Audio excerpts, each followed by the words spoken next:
Den permiso ahí, man. Como 10 años lo que tiene. Den permiso ahí para que graben bien, man. Pero Un ¿dónde diablillo. va a saltar? Él pasa por el espacio ese que está abierto. Se va volando. Se vuela todo. Dale, dale ahí. Espera el carro.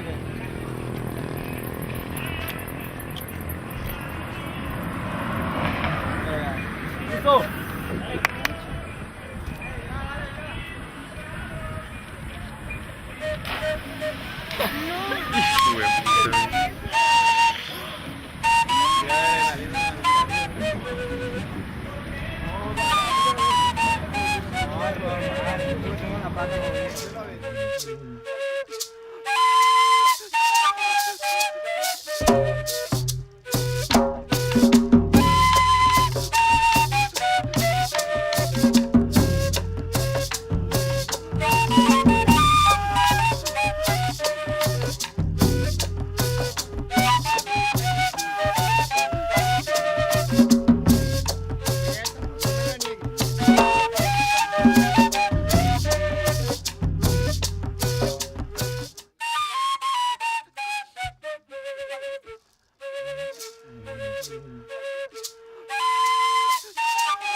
Digamos, los problemas del hombre y la tierra, como hubiera dicho Fals, duran mucho tiempo y no se resuelven fácilmente. Y que nosotros todavía estamos, digamos, en ese no resolver un viejísimo problema que probablemente, para no ponerlo en la perspectiva que yo creo comenzó cuando llegaron los españoles a América.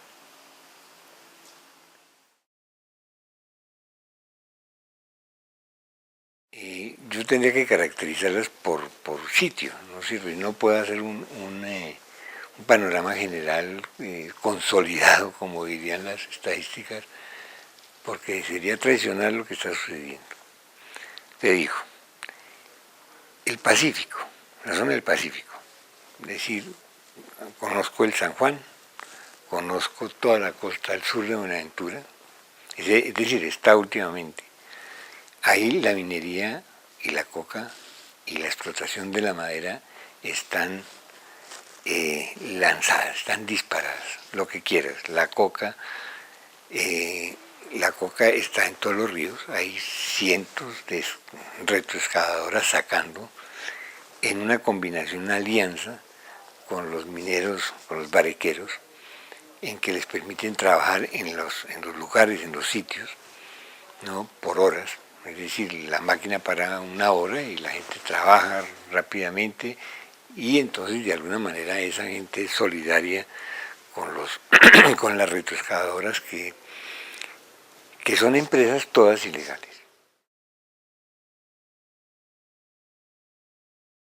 El tema agrario, la problemática rural, la inequidad en el sector rural y los grandes obstáculos que hay para el desarrollo en el campo se van a resolver definitivamente cuando las sociedades urbanas se pronuncien sobre el tema y le exijan al Estado que transforme esa situación, porque ellos son los primeros beneficiarios de tener un sector rural en paz, moderno, donde todos estén involucrados, donde no haya conflictos, donde se pueda hacer una conservación adecuada de los recursos naturales, de la naturaleza, se mantenga el potencial productivo de alimentos, de suministro de aguas, es decir, que son bienes que les convienen a todos los ciudades urbanos. A quien más le conviene en esta sociedad, imagínese usted, que el sector rural alcance la equidad, la paz y la sostenibilidad son a los ciudadanos que vivimos en las ciudades. Y hoy en día no existe esa conciencia.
Ese es el panorama por el lado de la minería. Por el lado de la coca, hay ahí francamente una división del trabajo entre los cultivos, ¿no es cierto?, donde está la guerrilla, donde cobran el gramaje o monopolizan la compra, y la exportación de cocaína, que es de los narcos pura sangre, digamos.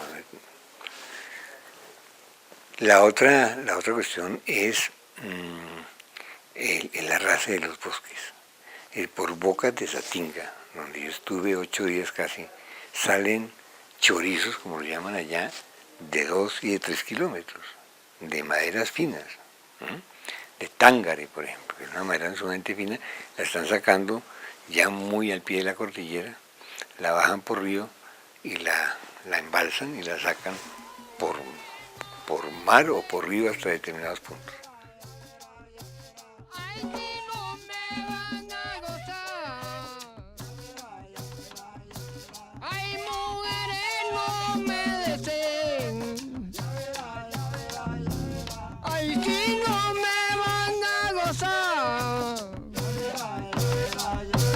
Ay, mañana me voy también y no me vuelven a ver más. Ay, mañana me voy también. Ay, no me vuelven a ver más.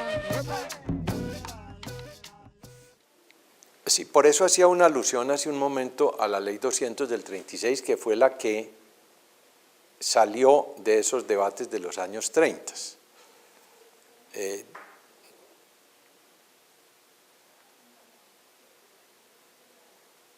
Inmediatamente después del gobierno de Olaya Herrera, es decir, en el primer gobierno de la administración López, aunque se habían empezado a gestar los problemas agrarios de aquel entonces en la época de Olaya Herrera. Desde los 20. El detonador en ese entonces fueron los problemas agrarios aquí en Cundinamarca, en la región de Biotá, las grandes haciendas cafeteras de esa región. Y lo que se discutía era quienes habían estado allí como colonos, si podían recibir del Estado títulos o no. Y eso dio lugar entonces a la Ley 200 del 36. El sur del Cauca. Estoy hablando de Balboa, Argelia, El Plateado, la olla del Micay. Yo estuve la última vez que estuve hace 12 años, 10, 12 años, y había coca, pero había coca por allá, ¿cierto?, en ciertos sitios discretos, detrás de una montañita, en una cuenquita por allí, guardada. No, hoy la coca, las plantaciones de coca están a la salida del pueblo, de la Argelia, del Plateado, están rodeadas de coca, es decir, tú desde la plaza principal ves los cultivos al lado del lado. 15 de octubre, un domingo del año 72, cuando Patillal perdió de sus hijos el más querido. Fue víctima por un tiro que recibió en la garganta. Hoy el poeta a ti te canta de recuerdo a tu memoria. Que Dios te tenga en la gloria y que bendiga tu alma.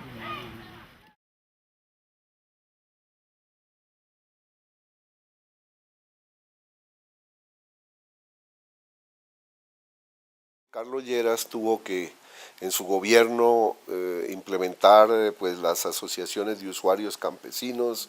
Él trató realmente de hacer esa coalición, de salir de esos ámbitos tecnocráticos y del Congreso, de los pasillos del Congreso, y meter a la gente. Pero yo creo que no basta en Colombia ese tipo de cosas. Yo creo que lo que hay que hacer es una coalición, repito, donde sectores muy importantes de la clase media entiendan, por ejemplo, que gran parte de los alimentos y que nosotros nos alimentamos, porque hay unos colombianos que se esfuerzan extraordinariamente por producir alimentos para nosotros, y mirar con mucha más realismo de verdad, pero también en el corazón con más simpatía a esas personas, porque en últimas todos los colombianos, o la gran mayoría de los colombianos, tenemos un reciente o mediano pasado rural. Nosotros no venimos de las estrellas, nosotros venimos del mundo rural. El 16 por la tarde, con cientos de compañeros, te fuiste para el cementerio dejando solo a tus padres. Con ese dolor tan grande y sin tener comparación, lo que causó más dolor fue al llegar el Campo Santo. Todos soltaron el llanto al escuchar una canción. ¿Cuál sería aquella canción? Los tiempos de la cometa, canción que cantaba el poeta de su propia inspiración. Se escuchaba un acordeón que Miguel López tocaba, Jorge Oñate le cantaba como su fiel compañero. Que Dios lo tenga en el cielo y que bendiga su alma.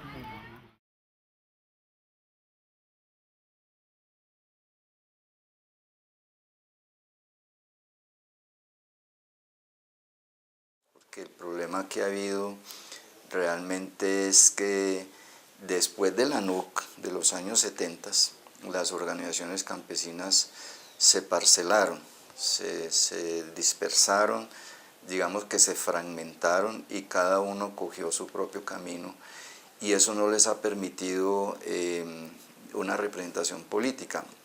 Ese es un problema que tiene que ver con muchas razones, entre ellas ideológicas, porque tienen diferencias, digamos, de concepción sobre proyecto nacional, y también porque el conflicto mismo debilitó enormemente estas organizaciones, porque fueron afectados obviamente los líderes, muchos tuvieron que irse, otros fueron asesinados y las organizaciones tuvieron que hacer un proceso de activismo muy pasivo. Freddy Molina está muerto, parece una cosa incierta si un niño vuela cometa y pie de brisa San Lorenzo. Así decía él en un verso cantándole a la niñez. No le cantó a la vez porque él quizás lo presentía, que pocos serían sus días, ya para siempre se fue. Que pocos serían sus días, ya para siempre se fue. San Jorge. Alto San Jorge, donde estuve hace poco, pues, digamos, ahí hay un triángulo que es Montería, Puerto Libertador, Montelíbano. Montería, los alrededores de Montelíbano, la tierra es sumamente fértil, lo mismo que la del Sinú, fertilísima. Hay mucha menos, prácticamente no hay agricultura, hay ganadería, pero la ganadería es una ganadería extensiva en la tierra, pero no intensiva en ganado. Quiero decir, son grandes extensiones de tierra, pero con muy poquito ganado. ¿Quién cantará las casimbas? ¿Quién cantará la malena en esa forma sentida, esos bonitos poemas? En esas noches tan bellas tanto te gustaba a ti cantarle al Guatapurí, al Cerro de la Nevada y a la hembra enamorada. ¿Qué se le podría decir? Ya la hembra enamorada, ¿qué se le podría decir?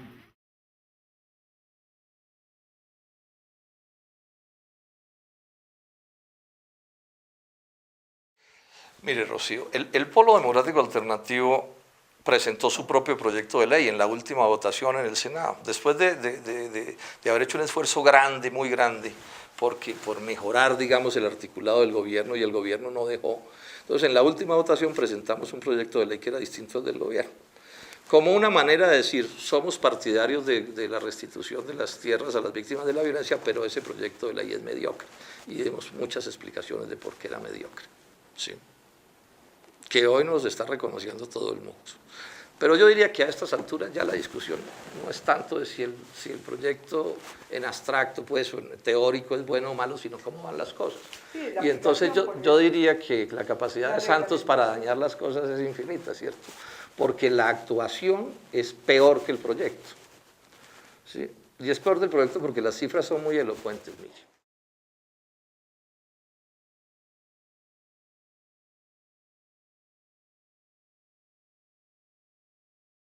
Hombre, ¿para qué el intento de matar a uno siendo de que la lógica es que uno vive pendiente a trabajar, vive uno trabajando, yo vivo trabajando. Yo me he criado, yo soy pobre, he trabajado, me he sostenido trabajando, esos hijos los he sostenido, que son unos profesionales porque he vivido trabajando. Trabajaba así, macho a macho, no andando por ahí con contrabando ni maricada. Así, criando el ganadito y como le estoy diciendo, trabajando y he trabajado de distintas formas. Puse unos billares, puse una tienda, hace 30 y pico de años puse la tienda, después puse los billares para rendir. Me iba a fumigar, dejaba a la mujer ahí, yo me salía a fumigar y así duré 30 y pico de años fumigando. Ahí el San Jorge está dividido en dos frentes de las llamadas BACRIM, que son los paramilitares, los mismos paramilitares vinculados a carteles del narcotráfico distintos. Creo que en la orilla derecha del río San Jorge tienen vínculos con Urabá, ¿no es cierto? Y por tanto con las águilas, los urabeños y el ejército está ahí presente. Por el otro lado están los paisas, los rastrojos y más arriba las FARC. Esa es la división territorial ahí. Yo encuentro mucho más racional algunos otros planteamientos del senador Robledo en materia agraria que las que le he oído en materia de tierras, porque ha salido a decir que es una farsa todo esto. Yo no veo de dónde se está apoyando. Le he presentado las cifras concluyentes demostrándole cómo es equivocada la información que él ha recibido y que él se ha encargado de retransmitir diciendo que es una farsa. O sino que me diga cómo va a ser farsa estar formalizando y restituyendo tierras al ritmo que se está haciendo. Sería una farsa en no hacer nada, y yo estoy seguro que el senador Robledo no estaría conforme con eso. Me da cierta perplejidad que precisamente ese grupo que él representa, que no votó la ley de víctimas, ni la ley de tierras, en el Senado cuando mayoritaria y abrumadoramente la votó el Congreso Nacional, quienes no la votaron ahora vengan a decir que es una farsa.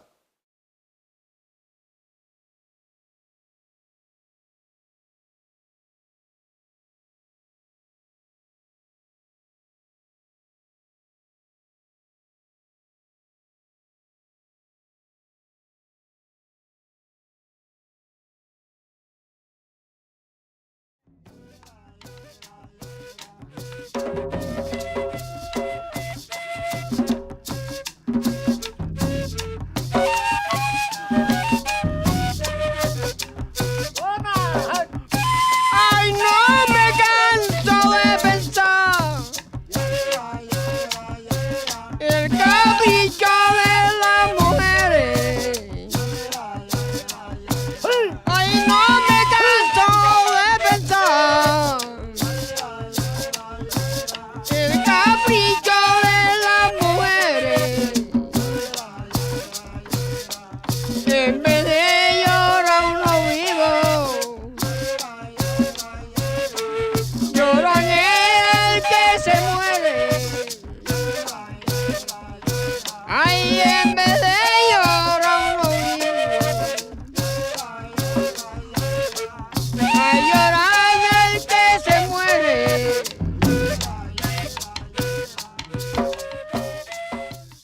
¿Y ha vivido siempre acá? ¿Nunca se ha querido ir para Valledupar? Porque hasta la violencia la pasamos. Eso fue eso para nosotros, le digo. Pero ahí, ese no es capaz que se vayan a meter con nosotros. Y en último, todo el mundo viajó por ahí, por ese barrio. Y yo dije, un día le dije al esposo, caramba, vamos a tener que irnos porque estamos viendo que esto entre más días peor. Y dijo él, no hay que esperar. Bueno, y así fue. Gracias a Dios resistimos la violencia y ahí estamos todavía. A mí Valledupar me gusta, pero para ir y regresar el mismo día otra vez. ¿Y cómo hicieron para resistir la violencia? Ay, no, si usted no se imagina. Usted no se imagina los malos ratos que nosotros pasábamos con esa gente. Pero eso, gracias a Dios, nunca llegaron a la casa.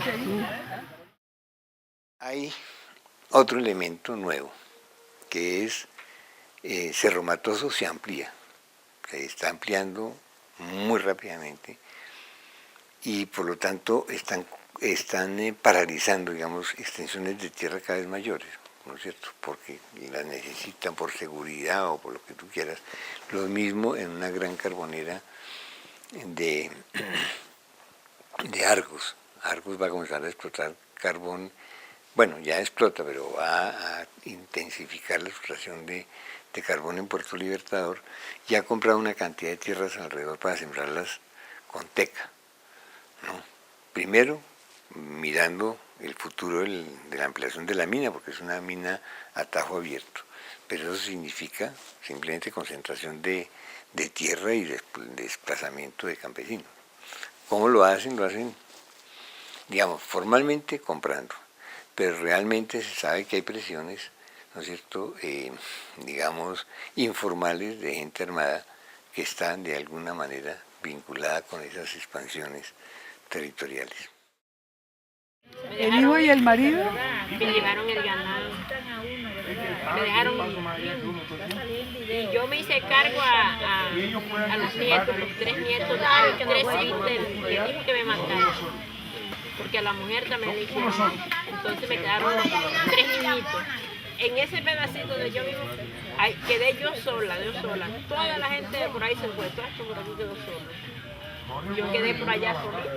A mí me daba miedo de noche y ya yo a los niñitos les decía, si por el caso a mí me matan, si me matan, ustedes de mañanita se van y van donde mis hermanos, donde mi mamá y le dicen que me mataron. Y ellos como inocentes, ¿y por qué las van a matar? ¿Por qué las van a matar? No, porque están matando a la gente, Uno no esperaba otra cosa. Yo fui papá, fui mamá, fui abuela y abuelo a ellos.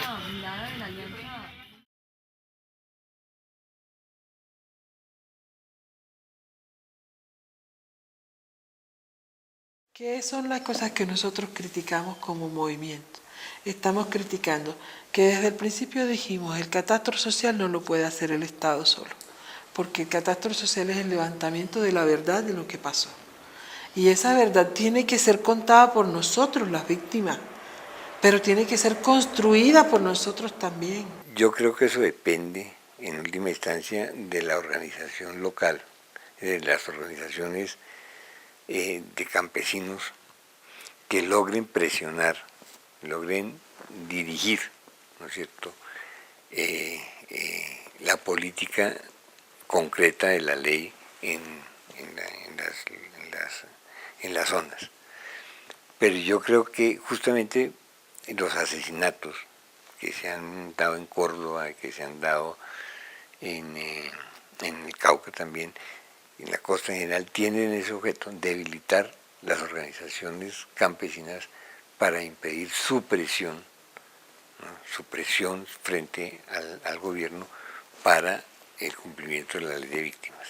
Y el gobierno se equivocó al echar a rodar esto sin haber reestructurado esa fiscalía.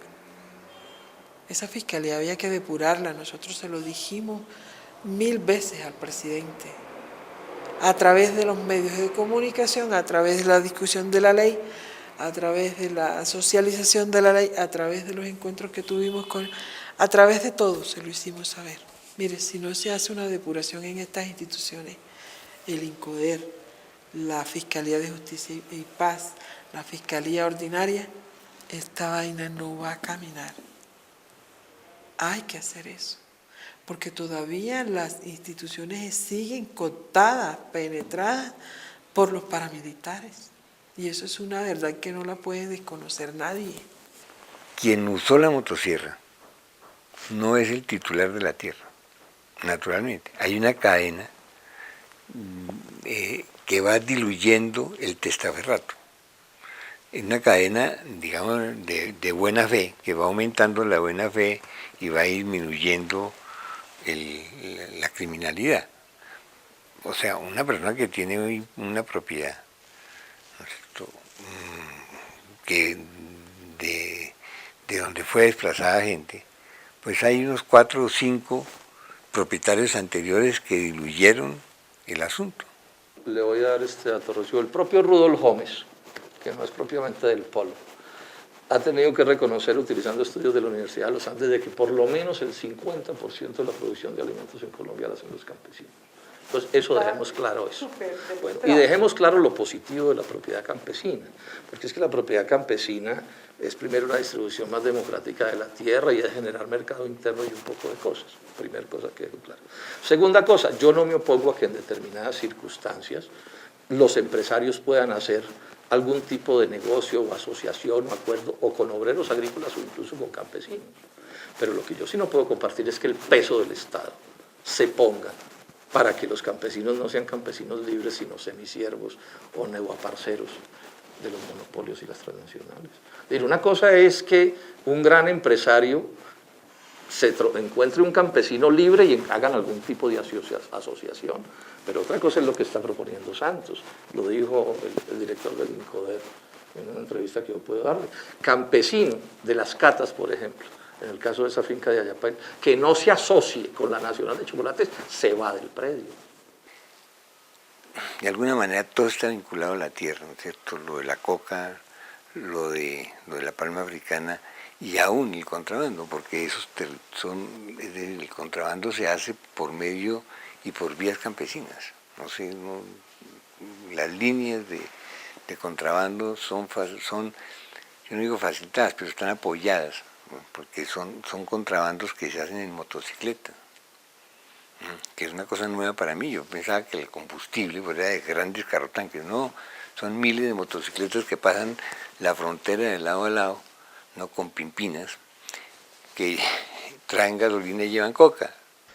Con respecto a la legalización de los títulos, yo no me opongo a que se legalicen los títulos, me parece que es una cosa mínimamente, llamémosla modernizante o civilizatoria, como se quiera llamar, pero para mí está claro que lo que se trata es de legalizarles títulos para pasarles las tierras, como dice el Banco Mundial, a los productores más eficientes. Pero es que está en la propia ley de víctimas, Rocío, creo que es el artículo 99, el que establece que puede haber restitución sin entregarle la tierra a la gente. Dice Juan Camilo Restrepo, una cosa es el derecho a la restitución y otra cosa es el derecho al retorno. Y en la Ley de Desarrollo Rural viene el derecho de superficie. ¿Sí? Ha hecho una frase excelente sobre eso Luis Jorge Garay, ¿no? Se trata de crear un rentismo paupérrimo. ¿Sí? A los campesinos colombianos lo que están calculando es que podrán seguir siendo hasta dueños de sus tierras, pero no explotándolas directamente. Lo dice con todas las letras don Manuel Santos en el discurso de Barranca Bermeja. Dice, es que nuestros campesinos serán los más felices porque tendrán derecho a un ingreso por su tierra y a otro ingreso por su trabajo. O sea, serán propietarios de predios sobre los que serán jornaleros. Ese es el tipo de propuesta que se está haciendo. Yo a eso pues no le veo nada democrático realmente, lo veo como una política de capital financiero profundamente retardataria. Así el gobierno la presente como grandes cosas. El gobierno que está buscando en realidad, en última instancia está buscando titular tierras, clarificar títulos, sanear títulos, porque eso es un requisito para los inversionistas. Los inversionistas donde no haya solidez en los títulos, pues se inhiben, como dicen.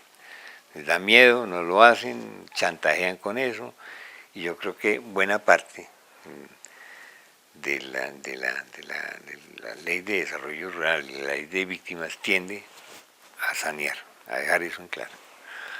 Al lado de eso, claro que el gobierno tiene interés en crear zonas donde el problema agrario se resuelva, ¿no?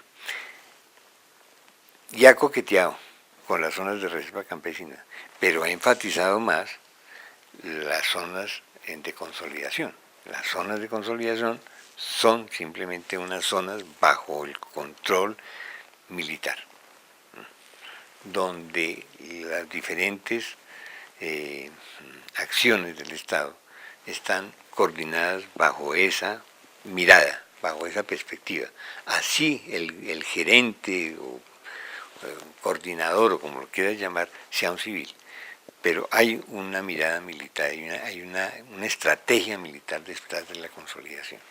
Y la gente le tiene miedo a eso, ¿no es cierto? La gente quiere seguridad, pero le tiene miedo al mando de la fuerza pública, porque sabe lo que le ha pasado en su historia. Entonces hay ciertas reticencias. sobre todo en comunidades organizadas, como Montes de María, como las mismas de Catatumbo, ¿no? Yo he visto que hay en todas estas zonas que estoy contando, Catatumbo,